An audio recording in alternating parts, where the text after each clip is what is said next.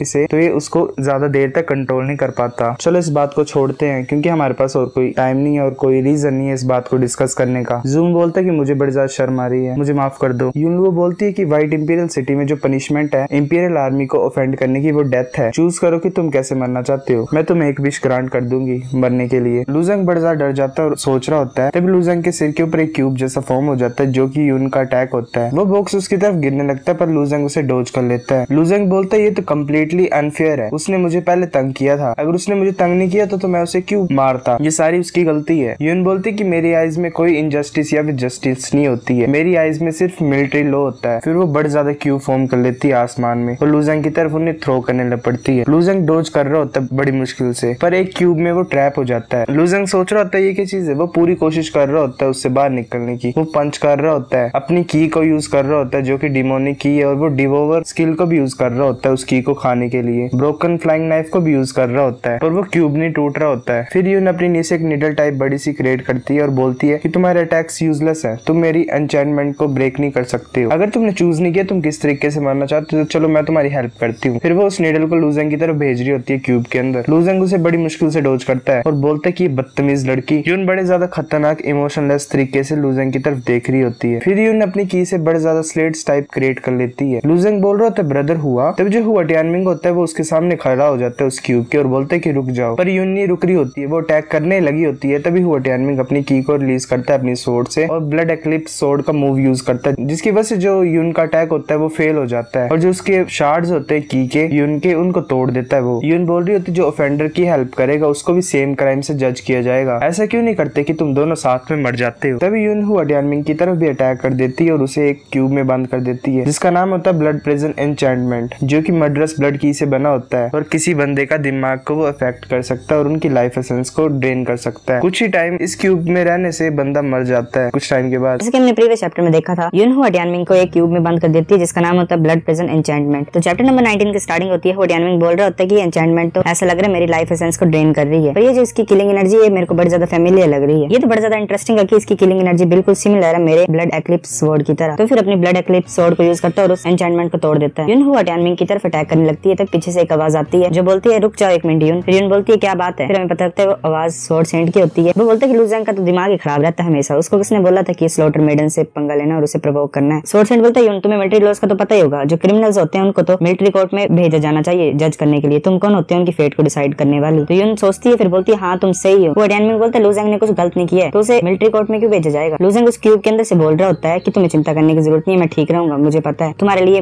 ये मैटर ज्यादा खतरनाक हो जाएगा अगर तुम मुझे प्रोटेक्ट करते रहोगे तो, और तुम्हारे लिए इससे भी इंपॉर्टेंट काम है कि तुम किंगडम सेक्ट के डिसिपल्स को सेफ्टी की तरफ लेके जाओ। तो जू क्वानिंग भी बोलती है कि मार्शल ब्रदर तुम्हें चिंता करने की कोई जरूरत नहीं है, मेरे सेकंड अंकल भी लूजेंग की हेल्प करेंगे। तो वो टियानमिंग बाकी डिसिपल्स के साथ चल पड़ता है। जू क्वानिंग बोल रही होती है अपना ध्यान रखना। स्वॉर्ड सेंट बोल रहा होता है कि लूजेंग को मुझे दे दो, मैं उसे मिलिट्री कोर्ट में ले जाऊंगा और सीन को सेटल कर दूंगा। तो यून बोलती है मेरे पास इतना टाइम नहीं और मिलिट्री कोर्ट के पास भी इतना टाइम नहीं है, डीमंस अटैक कर रहे हैं और प्रेशर कर रहे हैं आर्मी को, इसलिए मैं ही जाती हूँ। स्वॉर्ड सेंट बोल रहा होता है कि ओए पीछे वापस आ जाओ। तो फिर हमें हमें यून का घर दिखाया जाता है, जहाँ पे यून होती है जो कि लूजेंग को भी अपने साथ ले आई होती है। लूजेंग बोल रहा था कि तुम इतनी ज्यादा घबरा गई है कि मैं भाग जाऊंगा, कि तुम मेरे को यहाँ पे ले आई हो। तो लूजेंग बोर्ड को पढ़ता और वहाँ पे लिखा होता है बाथिंग प्लेस। तो लूजेंग सोच रहा था कि इस लड़की को जेंडर के बीच में डिफरेंस नहीं पता होगा जरा भी, जो ये मेरे को यहाँ पे ले आई है। तो वो लूजेंग के सामने कपड़े खोल देती है, पर वो सीन में दिखा नहीं सकता कॉपीराइट की वजह से। तो लूजेंग अपना हाथ रख देता है अपनी आंखों के ऊपर, पर एक तरफ से देख रहा होता है भाई बड़ा बेतमीज और बेशर्म आदमी है। फिर यून नहाने के लिए चली जाती है। लूजेंग को उसकी पीठ के ऊपर बड़े ज्यादा निशान दिखाई दे रहे होते हैं। तो लूजेंग सोच रहा होता है कि स्कार्स इस लड़की के साथ क्या क्या गुजरा है। फिर कुछ टाइम के बाद वो नहा के बाहर आ जाती है और अपने कपड़े वापस पहन लेती है। लूजेंग फिर आंखें खोल देता है, बांधी कहाँ की थी वैसे इसने। तो फिर यून उसे मिलिट्री कोर्ट में लेके चल जाती है और वहाँ पे जो बैठे होते हैं मेंबर्स वो बोल रहे होते हैं ये कौन है। अब एक बोल रहा होता है कि यून तुम गेस्ट को क्यों ले आए हो इस मीटिंग के टाइम। तो वहाँ पे ज़ूमो भी होता है जो कि लूजेंग को देख रहा होता है। तो हमें दिखाया जाता है जिंग टियानशियो जो कि आर्मी कमांडर है। जिंग बोलता है कि यून लो अब क्या मैटर हो गया, जो पर्सन है तुम्हारे पीछे उसका क्या केस है। यून बोलती है कि ये क्रिमिनल है, इसने आज के दिन जियो के किंगन को मार दिया और जियो को भी मार ही दिया था ऑलमोस्ट। जिंग बोलता है कि ऐसा भी हुआ था कुछ क्या आज। जो मेंबर्स होते हैं मिलिट्री कोर्ट के वो आपस में बात करने लग पड़ते हैं और बोलते हैं कि जियो के किंगन मारा गया, ऐसा कैसे हो सकता है, ये तो पॉसिबल ही नहीं है। जिन बोलती है हाँ अगर मैंने इंटरफेयर नहीं किया तो जूमू भी अभी मर गया होता। और जो जूफी हांग है वो विटनेस है इस चीज के लिए, जो कि स्वॉर्ड सेंट है। जिंग बोलते जो पहले हुआ वो हो गया है, अब हम इसमें कुछ नहीं कर सकते, इससे ज्यादा इंपॉर्टेंट इश्यूज है हमारे हाथ में। जो डीमंस है उन्होंने 4 डीमन किंग्स को भेजा सिटी के ऊपर अटैक करने के लिए, और ऐसा नहीं कर सकती तुम कि तुम इसे बैटल में अपने साथ ले जाओ। यून बोलती है अच्छा। फिर सिटी के सिक्योरिटी अलार्म बज पड़ते हैं और जिंग बोलता है कि ये तो बड़ी ज्यादा इंटेंस डिमोनिक की है, चलो सभी अटैक करने के लिए जाते हैं और बैटल के लिए प्रिपेयर होते हैं। फिर वो सभी वहां से टेलीपोर्ट हो जाते हैं। लूजेंग सोच रहा होता है अब भी टाइम है, मैं बाहर निकल सकता हूँ। फिर लूजेंग उस क्यूब से निकलने की कोशिश कर रहा होता है पर वो क्यूब पलट जाता है और वो नीचे गिर जाता है। तभी यून वहाँ पे आ जाती है और लूजेंग बड़ा ज्यादा चौंक जाता है। यून बोलती है मैं पूरी तरह से भूल चुकी थी तुम्हारे बारे में, तुम ऐसे नहीं भाग सकते जब तक तुम प्रॉपर्ली जज हो जाओ और पनिशमेंट मिल जाए तुम्हें। लूजेंग आवाजें डाल रहा होता है पर यून एक नहीं सुन रही होती है। फिर जो सभी मेंबर्स होते हैं कोर्ट के सोल्जर्स होते हैं वो हवा में होते हैं डीमंस के साथ फाइट करने के लिए। यून भी वहाँ पे होती है, लूजेंग भी वहीं पे होता है उस क्यूब के अंदर यून के पीछे। लूजेंग सोच रहा होता है कि अगर मेरे को सिर्फ एक चांस मिल जाए एस्केप करने का तो मैं यहाँ से निकल जाऊँ। यून को मॉन्स्टर्स ने घेर लिया होता है हर तरफ से। फिर यून छोटे छोटे से क्यूब्स टाइप तैयार करती है और उन मॉन्स्टर्स की तरफ भेज देती है और वो मॉन्स्टर्स का कुछ नहीं बचता, वो पूरी तरह से मर जाते हैं। लूजेंग सोच रहा होता है कि मेरी इतनी ज्यादा गंदी किस्मत क्यों है, इतने ज्यादा लोगों में मैंने यून को क्यों ऑफेंड किया। फिर लूजेंग को एक पावरफुल डिमोनिक की महसूस होती है। फिर हमें दिखाया जाता है वहाँ पे 4 डिमोनिक किंग्स आगे होते हैं तो उनके सामने मिलिट्री कोर्ट के मेंबर्स भी खड़े होते हैं। तभी जिंग बोलता है कि डिमोनिक किंग्स मेरी बात सुनो, व्हाइट इंपीरियल सिटी जो है वो फांटियान एम्पायर के बॉर्डर्स को डिफेंड करती है और पिछले 1000 सालों से हम कभी भी फेल नहीं हुए हैं अपनी एम्पायर को डिफेंड करने से, वो भी एनिमीज के अटैक्स के खिलाफ। और तुम अपनी सिचुएशंस को समझते हो तो जल्दी से यहाँ से भाग जाओ। तो उनमें से एक डीमन किंग हंसते हुए बोलता है चलो देखते हैं कि अगर तुम्हारे पास एबिलिटीज है हमें रिट्रीट कराने की, दम है तुम्हारे पास तो हमें भगा के बताओ। तो फिर वो हंसता है और अपनी स्पीड को दिखाता है। वो जल्दी से वहाँ से गायब हो जाता है। वो इतनी जल्दी वहाँ से भागता है कि हमें सिर्फ ब्लड दिखाई देता है और एकदम से एक जो होता है मेंबर होता है कोर्ट का उसके सिर के ऊपर आ जाता है और बड़े ज्यादा कांटों को नीचे की तरफ फेंकता है जो कि उस कोर्ट के मेंबर के शरीर के आर पार हो जाते हैं और वो तभी मर जाता है। तो बाकी कोर्ट के मेंबर भी बोल रहे होते हैं अरे ये कैसे हो सकता है, ये कैसे पॉसिबल है। तभी वो यून की तरफ देख रहा होता है डीमन किंग। तभी वो डीमन किंग अपनी पिछली जगह से फिर से टेलीपोर्ट होता है, मतलब इतनी स्पीड से मूव करता है कि वहाँ पे ब्लड दिखाई देता है और बिल्कुल यून के सामने खड़े हो जाता है। यून उसकी तरफ अटैक करने लगी होती है अपने पेपर जैसे मूव से। यून उसकी तरफ अटैक करने लगी होती है अपनी की से, पर जो डीमन किंग होता है वो हंसते हुए आगे आ जाता है और बोलता है कि अब तुम मर जाओगी। और जो उसका पंजा होता है वो बिल्कुल यून के मुंह के सामने आ जाता है। जैसे कि हमने प्रीवियस चैप्टर में देखा था एक डीमन किंग यून की तरफ अटैक करने लगा होता है, उसका हाथ बिल्कुल यून के मुंह के सामने पहुंच जाता है। पर जो यून की होती है जिनसे क्रिस्टल टाइप फॉर्म हुए होते हैं वो बिल्कुल उसके हाथ को सराउंड कर रहे होते हैं। तो चैप्टर नंबर 20 की स्टार्टिंग होती है। जो उसके की के शार्ड्स होते हैं यून के, वो उस डीमन किंग के हाथ को पूरी तरह से कट कर देते हैं। वो डीमन किंग बड़े जोर से चिल्लाता है और जो यून होती है वो उसके हाथ को एक क्यूब में बंद कर देती है। डीमन किंग अपने हाथ को लेने के लिए जा रहा होता है पर जो यून होती है उस क्यूब को पीछे की तरफ बुला लेती है, क्योंकि अगर वो एक बार अपने हाथ को पालेगा तो वो रीजनरेट कर सकता है अपने हाथ को, मतलब वो एक बार अपने हाथ को पालेगा तो वो चिपका सकता है अपने हाथ को दोबारा अपने बॉडी से। तो फिर यून उस हाथ को अपने क्यूब के अंदर ही पीसेज में कट कर देती है। तो वो डीमन किंग बड़ा ज्यादा गुस्सा हो जाता है और बोलता है इंसानी लड़की मैं तुम्हें जिंदा चबा जाऊंगा और जिंदा ही खा जाऊंगा, तुम्हारी मैं हड्डियों को भी नहीं छोड़ूंगा। तो यून बोलती कि हड्डियों को खाना, तुम डीमन किंग नहीं हो क्या, तुम एक कुत्ते हो। तो फिर डीमन किंग को बड़ा ज्यादा गुस्सा चढ़ जाता है और वो अपने ओरा को रिलीज कर रहा होता है ब्लैक कलर के और अपने हाथ को रीजनरेट कर देता है पूरी तरह से और हंसते हुए बोलता है कि तुम मेरे हाथों को काटना चाहते हो, तुम्हारी ट्राई अच्छी थी पर तुम मुझे रोक नहीं सकते इस छोटी सी चीज की वजह से। और वो बोलता है कि चलो साथियों सब मिलकर अटैक करते हैं इसके ऊपर और इन इंसानों को टुकड़ों में कर देते हैं। तो जिंग बोलता है कि चलो प्रिपेयर करते हैं फाइट के लिए। फिर वो अपने हथियार को बाहर निकाल लेता है जो कि एक हैमर की तरह होता है बड़ा सा, जिससे गोल्डन ओरा रिलीज हो रहा होता है। और जैसे वो अपने हैमर को ऊपर की तरफ उठाता है तो उसकी की से एक बड़ा सा इंसान फॉर्म हो जाता है जिसके दोनों हाथों में हैमर्स होते हैं। और वैसे बाकी के जो होते हैं मेंबर्स होते हैं कोर्ट के वो भी ऐसा ही करते हैं। तो एक कोर्ट के मेंबर की जो होती है वो एक डीमन जैसा फॉर्म कर लेती है, तो एक जो स्वॉर्ड सेंट की होती है वो एक बड़ी सी तलवार फॉर्म कर लेती है और एक और होता है कोर्ट का मेंबर जिसकी की से ड्रैगन फॉर्म हो जाता है। तो उनमें से एक डीमन होता है वो बड़ी फास्ट तरीके से उन सभी कोर्ट के मेंबर से भाग के आगे की तरफ आ रहा होता है। और हमें दूसरे सीन में दिखाया जाता है कि जो वो होता है डीमन किंग वो यून के ऊपर अटैक करता जा रहा होता है पर यून से डोज कर रही होती है और अपने की से शील्ड्स तैयार कर रही होती है बचने के लिए। तो वो पहले वाला फास्ट डीमन जो कि कोर्ट के मेंबर से बच के आ रहा होता है वो एक प्रिंसिपल को मार देता है। तो लूजंग सोच रहा होता है कि अगर ये एन्चेंटमेंट है जो कि क्यूब है जो मेरे को सराउंड कर रही है वो टूट गई तो मैं मर जाऊंगा। फिर जो जिंग का होता है की का सोल्जर वो उसे डीमन किंग को बड़े जोर से हैमर से मारता है। वो डीमन किंग चिल्लाता है और उसके मुंह से खून निकल आता है। लू जेंग इसको देख रहा होता है, बोल रहा होता है कि हैमर तो बड़ा ज्यादा पावरफुल है, पर जो डीमन किंग है वो अभी भी जिंदा है। ये बड़ा ज्यादा हैरान होने वाली बात और खतरनाक बात है। ये जो बैटल है, इस लेवल की बैटल मेरे लिए बड़ी ज्यादा खतरनाक है। मैं चीयर करने के अलावा और कुछ नहीं कर सकता हूँ इस फाइट में। तो वो डीमन किंग पहले वाला यून के ऊपर अटैक करता है जा रहा होता है बिना रुके, और वो अपने एक कांटे को फेंकता है यून की तरफ, पर यून उसे डोज कर लेती है, पर वो लू जेंग की तरफ आ रहा होता है। लू जेंग बोलता है कि मेरे लगने वाले हैं, पर यून जो होती है वो उस क्यूब को मूव कर देती है और जो कांटा होता है वो बिल्कुल लू जेंग के पास से निकल जाता है। लू जेंग सोच रहा होता है कि यून अभी भी मेरे लिए केयर करती है, मेरी जिंदगी के लिए। ऐसा लगता है कि वो खुद मुझे पर्सनली मारना चाहती है, पर अगर ऐसा चलता रहा तो मैं उसके ऊपर बोझ ही होऊंगा फाइट में। बहुत जोर से बोलता है आवाज डाल के, मुझे छोड़ दो, तुम चिंता मत करो, मैं नहीं मरूंगा यहाँ पे गिरने से। तो यून बोलती है मैं नहीं तुम्हें छोड़ सकती हूँ, अगर मैंने ऐसा किया और तुम भाग गए फिर मैं क्या करूंगी। तो फिर वो सोचती है हाँ ये भी सही किया, अगर तुम भाग भी जाओगे तो मैं तुम्हें फिर से पकड़ सकती हूँ, चलो मैं तुम्हारी एन्चेंटमेंट को खोल देती हूँ और तुम्हें रिलीज कर देती हूँ। बोलता है कि तुम बाल बाल बच रही हो यहाँ पे मरने से और तुम मेरी भागने की चिंता कर रही हो अभी भी। तो जो डीमन किंग होता है वो कुछ अटैक करने लगा होता है और उसके सेंटर में एक बबल टाइप आ गया होता है ब्लैक कलर का। तो पीछे से जिंग बोल रहा होता है कि यून ध्यान से, ये डीमन किंग कर रहा है, ये ब्लैक आयरन डीमन किंग्स की स्काई डीमन सेंट फायर है और ये बड़ा ज्यादा खतरनाक है। तो उस डीमन किंग के अराउंड जो होते हैं वो टेल्समैन फॉर्म हो जाते हैं, वो जो कि उसको कवर कर रहे होते हैं। फिर हमें पता लगता है स्काई फायर डीमन सेंट जो है, तो फिर हमें पता लगता है स्काई फायर डीमन सेंट की जो फायर है वो जो ब्लैक आयरन डीमन किंग की सिग्नेचर स्किल है, और अगर इस स्किल की रेंज में अगर वो डीमन किंग होगा तो उसकी जो स्ट्रेंथ और स्पीड होगी वो बड़ी ज्यादा इंक्रीज हो जाएगी। तो यून जो होती है वो लू जेंग की एन्चेंटमेंट को खोल देती है, पर जो ब्लैक आयरन डीमन किंग होता है वो एक स्मोक टाइप छोड़ देता है जो कि उसकी स्किल होती है, और इस एरिया में बड़ा ज्यादा स्ट्रॉन्ग होता है और उसके पास बड़ी ज्यादा स्ट्रेंथ होती है। तो यून भी देख रही होती है स्मोक की तरफ और लू जेंग भी बोल रहा होता है कि ये क्या चीज है जो कि मेरे को कवर कर रही है, ये जो फोग है ये तो मेरी बॉडी को धीरे धीरे से डैमेज कर रही है और डिस्ट्रॉय कर रही है। लू जेंग नीचे गिरते वक्त चिल्ला रहा होता है। फिर लू जेंग उस स्मोक से निकलने की कोशिश कर रहा होता है और सोच रहा होता है कि अगर मैं इस डैमेज को नहीं रोक सकता हूँ अपनी बॉडी के ऊपर तो मुझे इस ब्लैक फायर से, तो मुझे इस ब्लैक फोग से निकलना पड़ेगा बाहर। तो फिर लू जेंग उस स्मोक में से बाहर निकलने की कोशिश करता है और एक ग्लास जैसे से टकराता है जो कि सिटी के ऊपर बन गया होता है। लू जेंग बोलता है कि ये क्या चीज है। अब लू जेंग उस ग्लास के ऊपर हाथ फोड़ रहा होता है, बोल रहा होता है कि ये कैसे हो सकता है कि एक डीमन किंग भी एन्चेंटमेंट को बना सकता है। फिर बोलता है मुझे कुछ भी कीमत पे यहाँ से भागना होगा। फिर लू जेंग अपने सारे ड्रैगन स्केल्स की पावर को यूज करता है और पंच मारता है पर वो नहीं टूटता। फिर लू जेंग अपनी डिमोनिक की को भी यूज करता है, वो फिर भी नहीं टूटता। लू जेंग फ्लाइंग नाइफ को भी ट्राई करता है पर नहीं टूट। लू जेंग बोलता है कि ये तो एक फॉर्मलेस एन्चेंटमेंट है, मैं इसको नहीं तोड़ पाऊंगा, मेरा फ्लाइंग नाइफ भी वर्क नहीं कर रहा होता है। फिर जिस ग्लास के ऊपर लू जेंग होता है उसके ऊपर हमें फोग दिखाई देती है जो कि उस डीमन किंग की स्किल होती है। डीमन किंग अभी भी अटैक कर रहा होता है यून की तरफ अपने क्लो से, यून भी अपना अटैक करती है उसकी तरफ, और जो यून का अटैक होता है वो उस डीमन किंग के क्लो से टूट जाता है। फिर यून अपना अटैक यूज करती है ब्लड प्रिजन एन्चेंटमेंट जो कि उसने ह्यूआ टानमिंग के खिलाफ यूज किया था। यून सोच रही होती है कि ये स्काई डीमन सेंट फायर जो होती है वो उस डेविल की पावर को इंक्रीज कर रही है, पर ये मेरी ब्लड प्रिजन एन्चेंटमेंट जो है वो उसकी स्ट्रेंथ को वीक करेगी। अगर जो इसकी ये पावर है ये कैंसिल हो जाएगी तो मैं इसे डिफीट कर पाऊंगी, ये पक्का है। वो डीमन किंग यून की तरफ आ रहा होता है उसके ब्लड एन्चेंटमेंट को तोड़ते हुए, और वो बोलता है कि तुम अटैक्स के मामले में हमसे लड़ रहे हो, हम डीमन कभी भी एक इंसान से नहीं हार सकते, और वो भी अटैक करता है यून की तरफ। यून और उसका अटैक जो होता है वो बड़ी ज्यादा खतरनाक एक्सप्लोजन को कॉज करता है। तो गाइस चैप्टर नंबर 20 इतना ही था। अगर आपको वीडियो पसंद आई तो लाइक करो, नहीं भी आई फिर भी लाइक कर दो, शेयर करो अपने दोस्तों के साथ, कमेंट करो अगर आपको वीडियो कैसी लगी ये भी बता दो, और शेयर करो, सब्सक्राइब करो। तब तक के लिए बाय बाय।